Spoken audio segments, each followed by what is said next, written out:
అలాగే సార్ ఇప్పుడు ఫ్రెషర్స్ ఉంటారు, సో వాళ్ళ కెరియర్ కి ప్లస్ అయ్యేటువంటి కోర్సెస్ చెప్పాలంటే ఏం చెప్తారు? డెఫినెట్గా అండి. ఇప్పుడు ఫ్రెషర్స్ ఎవరైతే ఉన్నారో మార్కెట్లో డిమాండ్ ఉన్న కోర్సెస్ ఏవైతే మనకు ఉన్నాయో, ఇప్పుడు రకరకాలండి. ఇప్పుడు మెడికల్ కోడింగ్ అని ఒకళ్ళు, లేకపోతే పవర్ బిఐ అని ఒకళ్ళు, ఇంకో రకాలండి కోర్సెస్ ఏవైతే ఉంటే అవి తీసుకుంటున్నారండి. కాకపోతే నేను చెప్పి జాగ్రత్త ఏంటంటే, కొత్త పిల్లలు ఎవరైతే కోర్సెస్ నేర్చుకుందాం అనుకుంటారు, టెక్నాలజీ కోర్సులు నేర్చుకుంటారు కదండి కొత్త పిల్లలు అంటే, అవును సార్. నాన్ టెక్ రిలేటెడ్ నేర్చుకోవడానికి ఏముంటుందని ఉండదు కదండి. ఇప్పుడు ఫైనాన్స్ చదివారండి మీరు చక్కగాను, ఫైనాన్స్లో కొత్తగా ఉన్న అడ్వాన్స్డ్ టెక్నాలజీస్ ఏమొస్తున్నాయో నేను తెలుసుకోవాలి, మీరు అప్డేట్ అవ్వాలి, తెలుసుకుని నేర్చుకోవాలి. ఆయన నేర్చుకున్నప్పుడు నేను ఇచ్చే సలహా ఏంటంటే, ఈ పెద్ద కాలేజెస్లో, ఐఐటీస్లో కానీ, పెద్ద పెద్ద త్రిబుల్ ఐటీస్లో కానీ, ఈవెన్ ఫారెన్లో ఉన్నటువంటి టాప్ మోస్ట్ ప్రీమియర్ కాలేజెస్ ఏవైతే ఉన్నాయో అలాంటి కాలేజెస్లో కూడా ఆన్లైన్ కోర్సులు వాళ్ళు ఆఫర్ చేస్తున్నారు. మీరు అమీర్పేటలో నేర్చుకోవాల్సినటువంటి అవసరం లేదు. ఆన్లైన్లో ఇప్పుడు ఐఎస్ఏ ఉందండి కలకట్ట, వాళ్ళు ఆఫర్ చేస్తున్నారు, ఐఐటి మద్రాస్ వాళ్ళు ఆఫర్ చేస్తున్నారు, ఐఐటి కాన్పూర్ వాళ్ళు ఆఫర్ చేస్తున్నారు. ఇట్లాగా మీరు ఆన్లైన్ కోర్సులు స్కిల్స్ నేర్చుకోవాలన్నది ఏదైతే ఉంటుందో అది అమీర్పేట కాదు, పెద్ద పెద్ద టాప్ కాలేజీలు కూడా ఆఫర్ చేస్తున్న విషయం చాలా మంది తెలియదండి. ఐఐటి మద్రాస్ వాళ్ళు ఆఫర్ చేస్తున్నారు, ఐఐటి కాన్పూర్ వాళ్ళు ఆఫర్ చేస్తారు, త్రిబుల్ ఐటీ హైదరాబాద్ వాళ్ళు కూడా సమ్మర్ కోర్సులు లేదా ఆన్లైన్ కోర్సులు ఆఫర్ చేస్తారు. ఇలా అథెంటికేటెడ్ ప్లేసెస్ లో మీరు నేర్చుకుంటే సర్టిఫికేట్ వాల్యూ ఉంటుంది.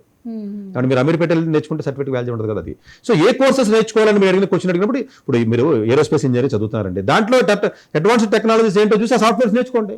సివిల్ ఇంజనీరింగ్ చేస్తున్నారు, ఆటోకేట్ నేర్చుకోవాలి, స్టాట్ ప్రో నేర్చుకోవాలి, లేకపోతే నువ్వు ఈట్యాప్ సాఫ్ట్వేర్ నేర్చుకోవాలి, మెకానికల్ చేస్తున్నావు క్యామ్ సాఫ్ట్వేర్ నేర్చుకోవాలి, లేదా కొత్తగా సాఫ్ట్వేర్ వచ్చింది నేర్చుకో, బట్ డిజైన్ చేయాలి కదా. అవి నేర్చుకోవడానికి సిలబస్ లో ఉండవు, నువ్వే నేర్చుకోవాలి. ఆ నేర్చుకునేటప్పుడు టాప్ ప్రీమియర్ కాలేజీలు ఎవరైనా ఆన్లైన్ లో కోర్సులు ఆఫర్ చేస్తే అది నేర్చుకోండి ఫస్ట్. ప్రైవేట్ గా ఎవడైతే చెప్తున్నా అది నేర్చుకోవద్దని చెప్తున్నా, ఆ సర్టిఫికేట్ వాల్యూ ఉండదు, ప్రాజెక్ట్ సరిగా ఉండదు, ప్రాజెక్ట్ బేస్డ్ లెర్నింగ్ ఉండదు. ఇప్పుడు అదృష్టం కొలిది ఈ కామకోటి గారు ఎవరైతే ఐఐటి మద్రాస్ డైరెక్టర్ గారు ఒక అడుగు ముందుకేసి ఐఐటి మద్రాస్ ఫర్ ఆల్ అని చెప్పేసి అన్ని రకాల కోర్సులు పబ్లిక్ కి ఇద్దామని ముందుకు వస్తున్నారు వాళ్ళు. ఐఐఎంస్ కానీ, ఐఐటీస్ కానీ, ఈవెన్ ఐఐఎంస్ కూడా వస్తున్నాయి. అవి ఉపయోగించుకుని మీకు చాలా మంది తెలియదండి. వాళ్ళు ఎలా అనుకుంటారంటే, ఎవడో ఆన్లైన్ లో ఎవడో వీడియో పెట్టాడు యూట్యూబ్ లో, వాడి దగ్గర వాడికి 10,000 కడితే కోర్సు నేర్పుతాడంటే, 20,000 పెడితే కోర్సు నేర్పుతారని చెప్పేసి మోసపోయి వెళ్తున్నారు. అది తప్పు.